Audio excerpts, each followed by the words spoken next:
Hello everyone, this is God of Tomatoes, and today I'm going to be doing a Nuzlocke of Pokemon Sword. And real quick, I'll just pull up the rules so everyone can see. So the rules today are, only the first Pokemon encountered on each route can be caught, and that includes raid fights, grass, caves, roaming Pokemon, water, all that kind of stuff. But it doesn't include trainer fights for obvious reasons. And also with that, unique Pokemon such as shiny, mythical, legendary Pokemon, or Pokemon later on that we decide are unique enough, can still be caught, even if they don't meet that requirement. They just can't be used. And that's in order to ensure that I don't miss out on those Pokemon for what we're going to be doing after the Nuzlocke. The second rule of that Nuzlocke is that if a Pokemon faints, it must be released as soon as possible. The only exceptions to this are, of course, the unique Pokemon, such as those shiny, mythical, legendary, or starter Pokemon. And for all of those Pokemon, if they faint, I'll just put them in a box somewhere. Third rule, if all Pokemon in my party faint, I have to delete the save file and start over. The fourth rule, healing in gyms is not allowed. And this is because it would just make it too easy in gyms if I could just heal between every battle, or if I could heal in the middle of the battles. And with that, I'm also not allowed to stop in the middle of a gym to go back and heal, or to go back and train more or grind. Once I enter a gym, I am not allowed to leave until I beat it completely, or if the game forces me to leave midway through. And each fight must last only 10 turns max. And I came up with that rule based on some spoilers that I got from the Dynamax. So if a fight with a Pokemon goes beyond that, and I am unable to run away, I have to delete the save file and start over. It'll be considered me losing all my party members. However, if the enemy has multiple Pokemon, such as a gym leader, then the rule is multiplied by the number of Pokemon they have. So if they have 3 Pokemon, I'm allowed 30 turns to finish them. If they have 4, I'm allowed 40, and so on and so forth. Seventh rule is that trading with other players is off limits, unless the Pokemon is immediately traded back. And this is to allow certain evolutions like Gengar, but also keep me from just getting overpowered Pokemon from random players. And the win condition for this Nuzlocke is beating the champion. After the champion, I'm going to be doing something different, but for now we're going to focus on this Nuzlocke. And with that being said, I have already played a little bit of Pokemon Sword, and I've also gotten a few spoilers. So with playing through Pokemon Sword, I only went through up until the first wild area because I thought that I had recorded my Nuzlocke, but I actually hadn't. So we're restarting from scratch. But with that being said, I don't know most of the game mechanics, so most of it will be new to me. So it's not like there's going to be a bunch of spoilers. And also, as for the spoilers that I have received, most of them are for very, very late game things, so it shouldn't impact the game too much. So the first thing that I'm actually going to do, just so that everyone can see, is I'm going to...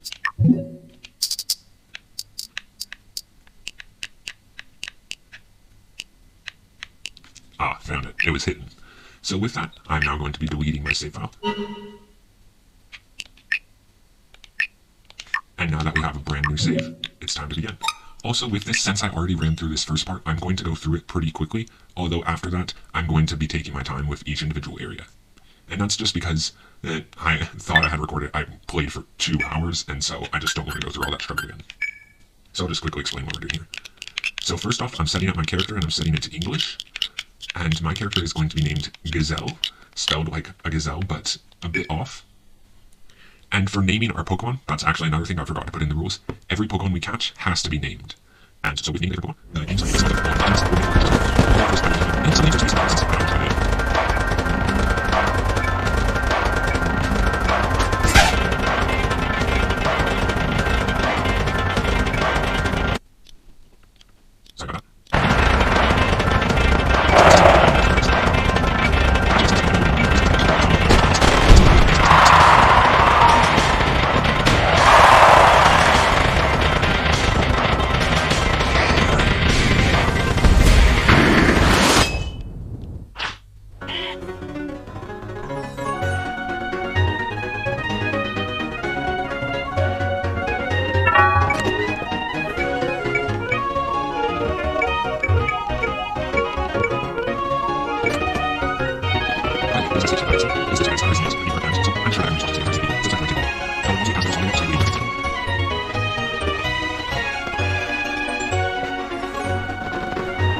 Alright, so I actually didn't realize that my mic volume was too low, so I'm going to be doing a voiceover for these critical moments.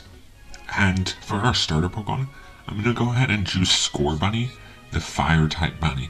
And it's because it just really reminds me of Donmachi, and also, it's just so cute. And so since it reminds me of Donmachi, I'm actually going to name it Bellore, after Bell, the main character of Donmachi. Because he's often represented by a bunny, and also he has fire-type magic. And something that you might have noticed in the top corner there, that I actually didn't notice until Slumbering Weld, is that this is actually a female starter Pokemon, which is just really great since those are really rare, and also that's going to allow me to breed more starter Pokemon much later on in the game.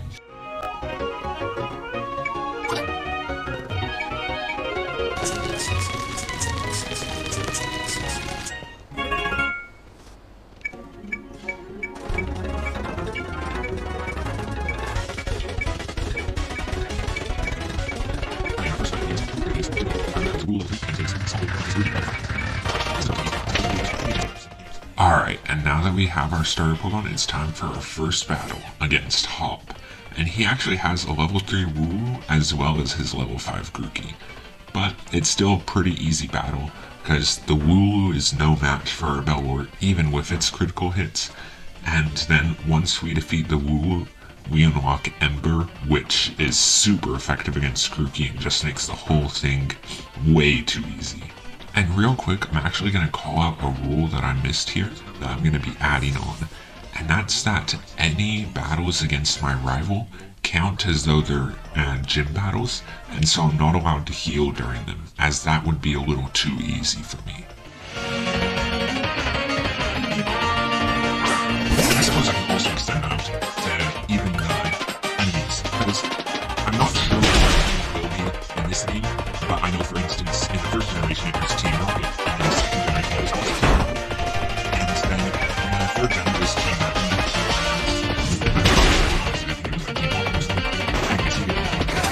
Those enemies are also counted as team battles. However, I'm not sure whether or not they exist in this game.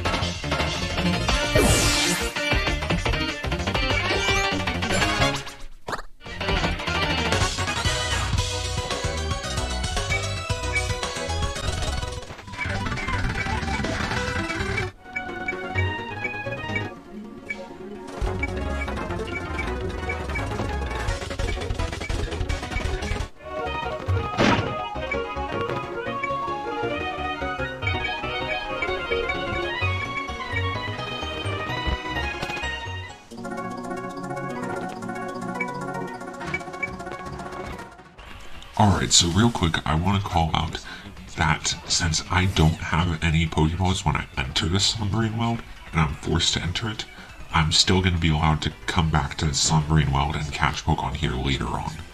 And also, I'm going to call out a rule that I added on later on, not in the Slumbering Weld, but it's going to come into play after the Slumbering Weld during Route 1.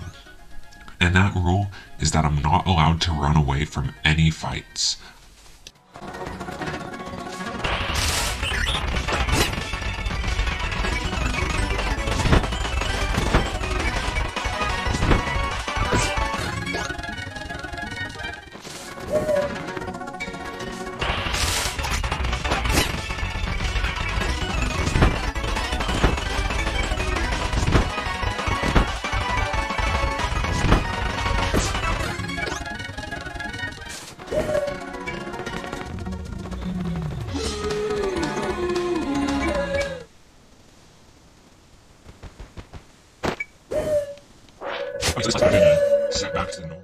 I'm gonna have this piece slowed down just because it's so critical to the story, since this is our first encounter with the legendary Pokemon, even though it's an illusion and I can't actually hit it.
Alright, so we actually have Pokeballs here, so the first Pokemon I run into, I have to catch.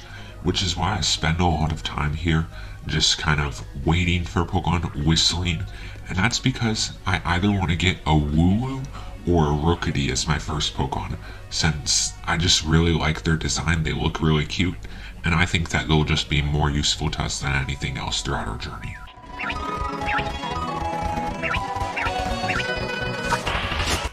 So after finally getting that fight with the Rookidee, since I decided I like it more, I'm now just gonna quickly try to capture it, and I already have a name in mind for the Rookidee.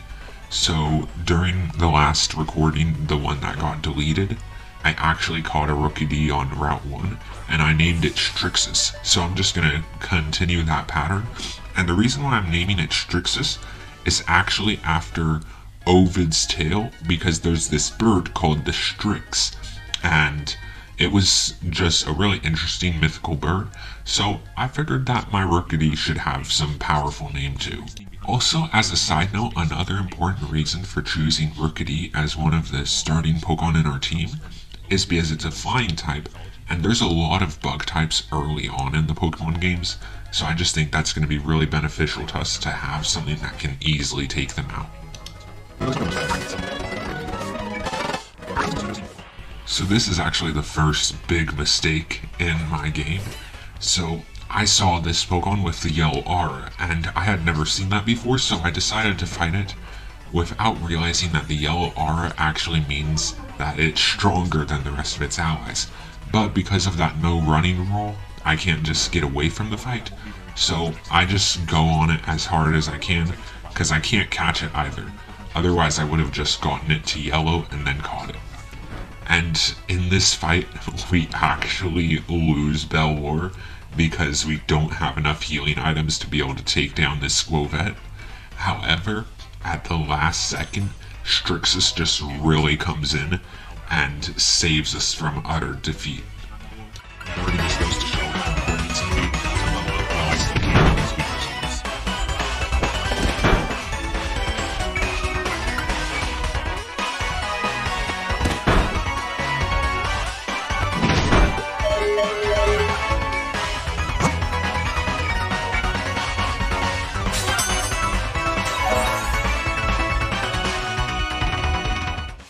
By the way, I paused on this screen for a long time because I was just really sad since I just lost Belwar, my starter Pokemon, at the very beginning of the game.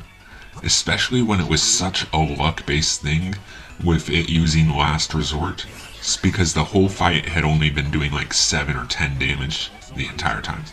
And after this, I decided to be a lot more cautious with my Strixus, and I took a lot of precautions before every fight, up until I got it around level 10.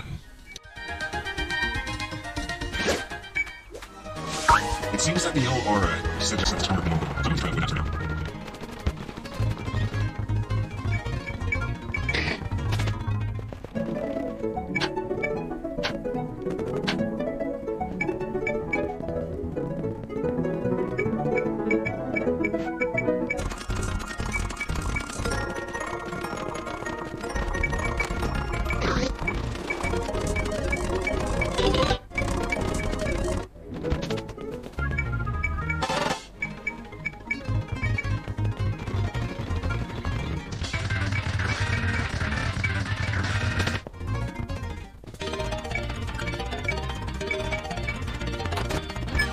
Also, another rule I'm just going to add on over, since it would be very easy for me to target the and spend $5 to start, is that I'm not allowed to run from enemies. So once I start fighting, I'm secretly talking.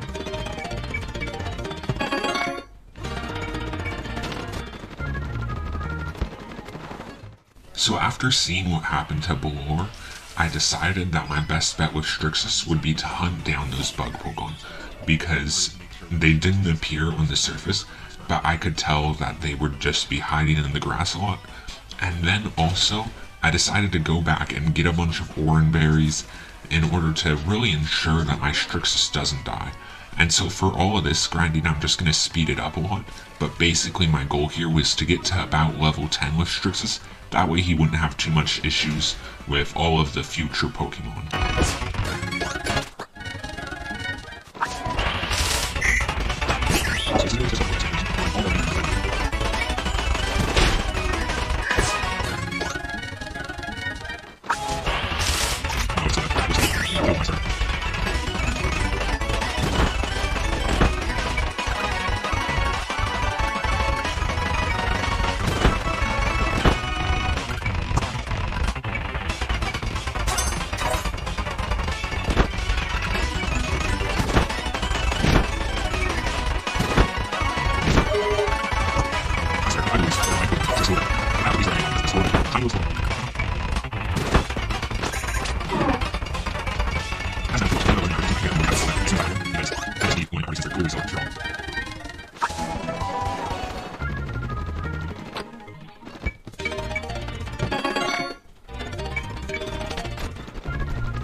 Alright, so while I was up here, I actually decided to ditch the tacky clothes, get some better clothes, and I decided to go with a Shuckle shirt because Shuckle is actually my favorite Pokemon. Although I also bought a striped shirt and really customized the rest of my outfit to make it more so my theme.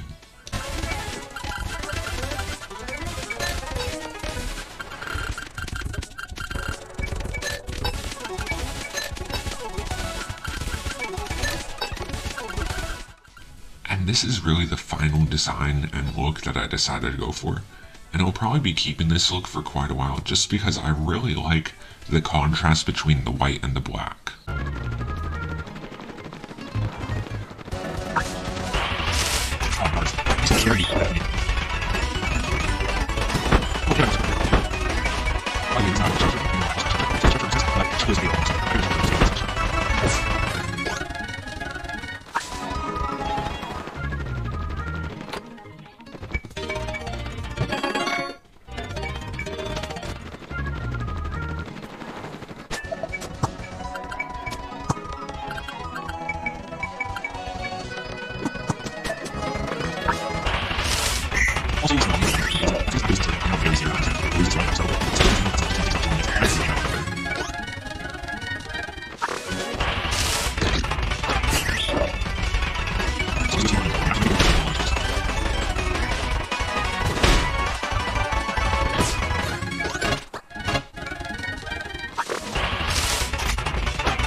Alright, so I've got my Rookity up to level 10 and I've made it to Route 2.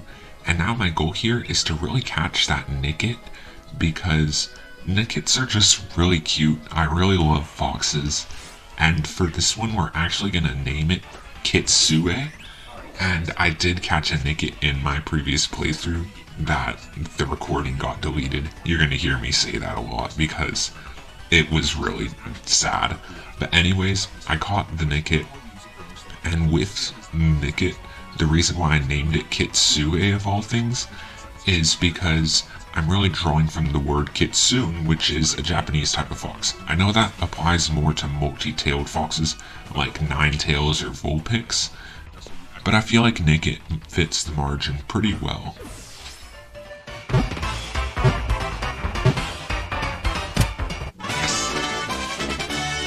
Alright, and for the Nickit, you have to give me one because I actually don't remember the name that I need off the top of my head. Alright, and now that we've caught that Nickit, I'm gonna go back to the grinding a little bit, and I will slow it down a bit for the 3 trainer battles on Route 2, but for the most part, it's just gonna be a lot of me grinding before I go into that final battle against my rival.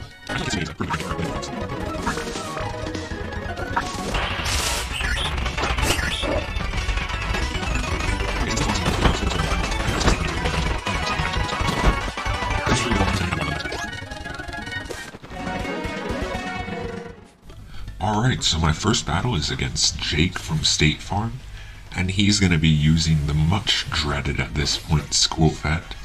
And I think I might actually have a little PTSD from School Vet since it killed my Bellor, but I forge on ahead using my Hone Claws because Hone Claws mixed with Power Trip is just really OP in this early game.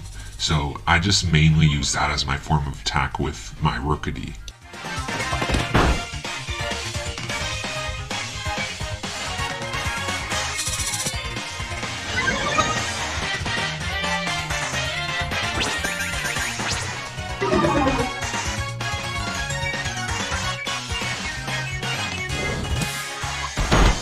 Power Trip seems just absurdly strong in this game because of how easy it tricks his beast to upgrade his stats with attacks. That accuracy stat.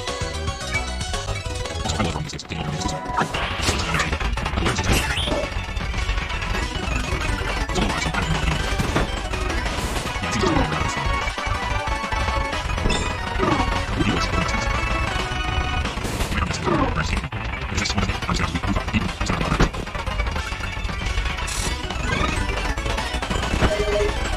also, it seems like I can get just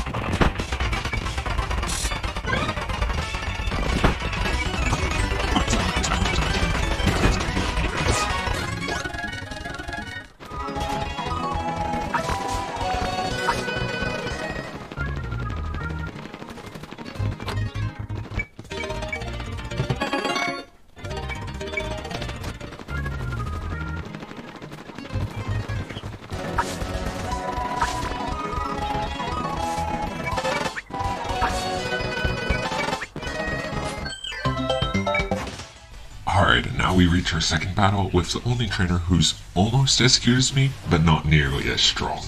And she's going to be using Choodle, which just makes this a really easy fight for Archtrixis, as Archtrixis is just really beefed up at level 10.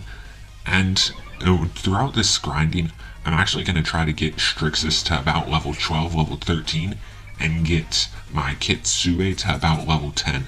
That way they both have a good damage output.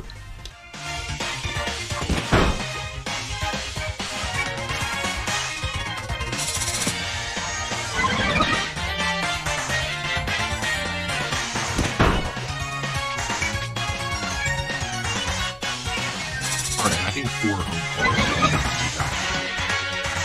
But we'll see. And it looks like it's only doing 3 damage per hit, so I can easily survive for a couple more hits.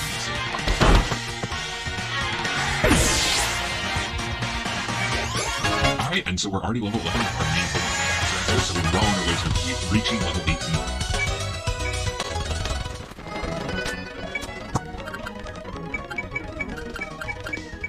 And almost immediately following our fight with Lauren, we run into youngster Benjamin, who's already lost to Hop, which just tells you how easy he'll be. But he goes ahead and sends out his Blitbug, which Strixus just destroys due to the flying super type against bugs.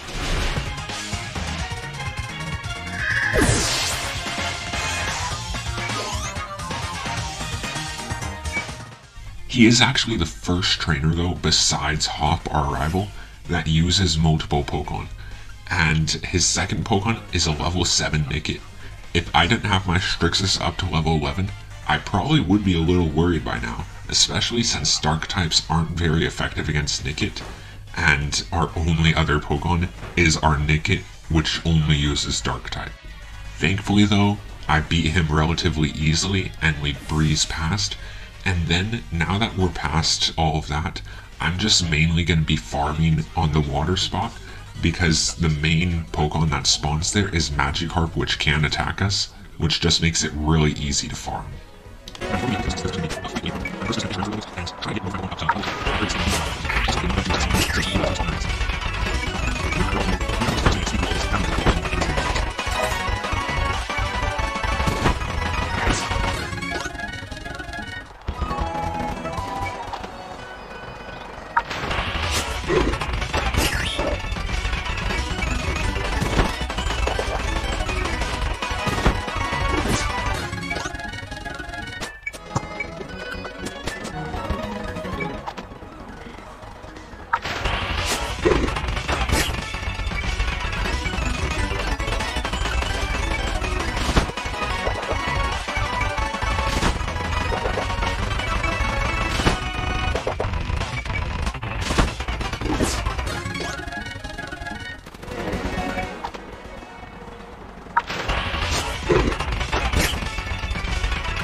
Alright, and after grinding for a bit, we are now ready for our second rival battle, and the battle that's actually going to end off this video.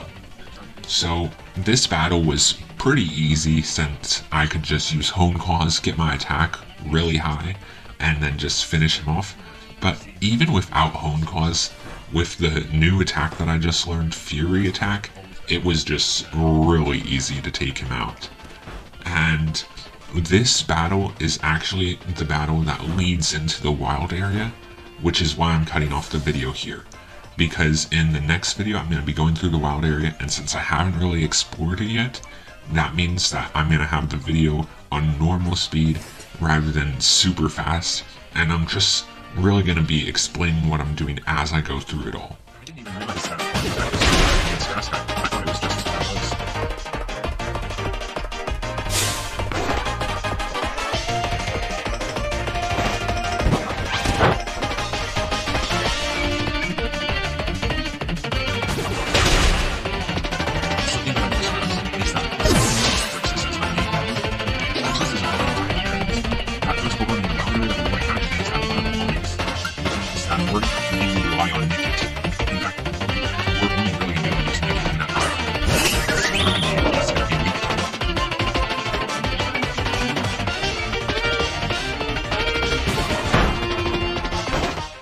And it was here, as I saw his final Pogon, that I realized I might have accidentally grinded a bit too much, but I always say it's better to be over-prepared than under-prepared.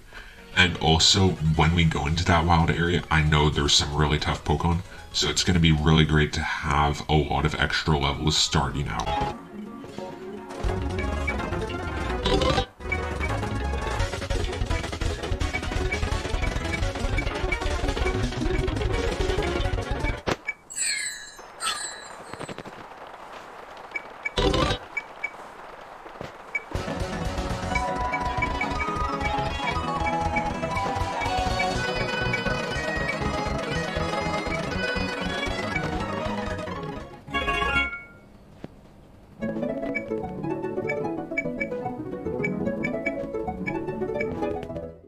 Alright, thank you for watching, and I'll definitely make sure that my mic is working next time. That way it's not a voiceover that misses a bunch of the commentary I made.